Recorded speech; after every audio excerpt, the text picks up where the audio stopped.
महिला व बालविकास मंत्री अदिती तटकरे आणि सहकार मंत्री बाबासाहेब पाटील यांनी कोल्हापुरातील डॉक्टर डी.वाय. पाटील यांच्या निधनाप्रसंगी कुलपती डॉक्टर संजय पाटील आणि आमदार सतेज पाटील यांची भेट घेऊन त्यांचे सांत्वन केले।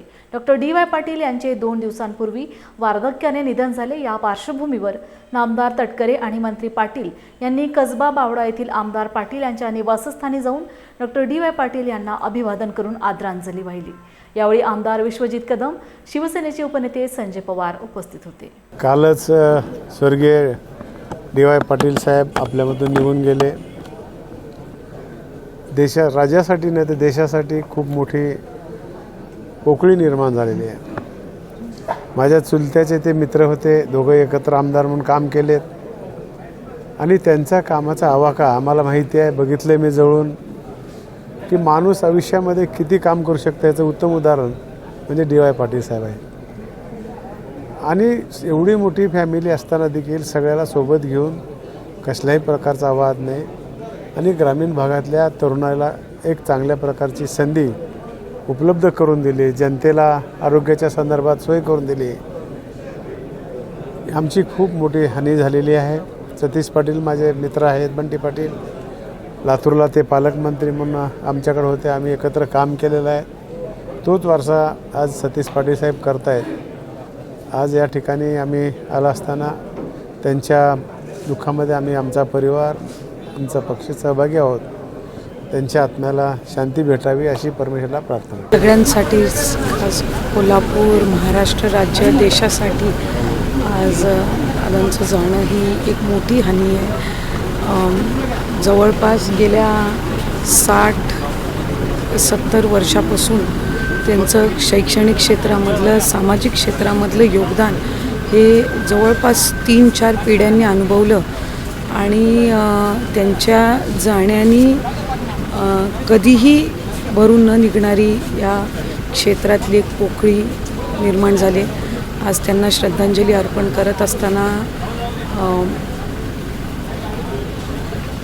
त्यांनी केलेल्या कार्याला आणि त्यांना मी विनम्र अभिवादन करते आणि खऱ्या अर्थानं त्यांचा सगळाच सामाजिक वारसा चालवत असताना त्यांच्या सबंध कुटुंबाला या दुःखातून सावरण्याची क्षमता, बळ ईश्वराने द्यावं अशीच या निमित्ताने मी प्रार्थना करते। त्यांचा जो सर्व क्षेत्रांमधला अनुभव आहे, एक लोकप्रतिनिधी म्हणून काम करत असताना फक्त राजकारण नाही तर ही जी सर्व वडीलधारी मंडळी आहेत यांचा गेल्या अनेक वर्षांपासूनचा अनुभव असतो, त्यांच्या सूचना असतात, त्यांचे काही आपल्यासाठीचे एक गायडन्स असतं, मार्गदर्शन असतं, हे फार महत्त्वपूर्ण असतं। एक नवीन पिढी म्हणून आम्ही समाजामध्ये आणि राजकीय क्षेत्रामध्ये काम करत असताना ह्या सर्व जुन्या जाणत्या मंडळींचे अनुभव, त्यांचं मार्गदर्शन हे आम्हाला अतिशय खऱ्या अर्थानं दिशा देणारं असतं आणि नेहमी वेगवेगळ्या क्षेत्रामध्ये त्यांनी ज्या क्षेत्रामध्ये गेल्या अनेक वर्षांपासून काम केलं, त्यांनी राज्यपाल म्हणून सुद्धा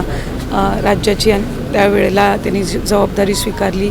शैक्षणिक क्षेत्रातलं तर त्यांचं योगदान सगळ्यांनी पाहिलेलंच आहे, पिढ्यानपिढ्या त्याच्यातून घडलेल्या आहेत। त्यामुळे ते मार्गदर्शन करायचे, सूचना करायचे आणि मला वाटतं की ती जी एक त्यांच्या पिढीतली जी सगळी मंडळी आहेत त्यांना आज त्यांच्या जाण्याने एक आधारस्तंभ निश्चितपणाने हरपला, पण त्यांचे विचार, त्यांच्या कुटुंबाच्या माध्यमातून काम हे पुढे सुरूच राहणार आहे। त्यामुळे कुठे ना कुठंतरी काही नातीसंबंधी ही राजकारणाच्या पलीकडची असतात आणि ती निश्चितपणाने जोपासण्याचा एक पुढची पिढी म्हणून आम्ही सगळे प्रयत्न करत असतो। मी सुद्धा त्यावेळेला पहिल्यांदा आमदार झाली, ऋतुराजसुद्धा त्यावेळेला पहिल्यांदा आमदार झाले आणि अनेकदा वेगवेगळ्या मतदारसंघाचं प्रतिनिधित्व करत असताना तिथले प्रश्न एकमेकांसोबत चर्चा करणं, एकमेकांना सूचना देणं, आणखीन आपण लोकप्रतिनिधी म्हणून काय चांगलं काम करू शकत असतो ते असेल।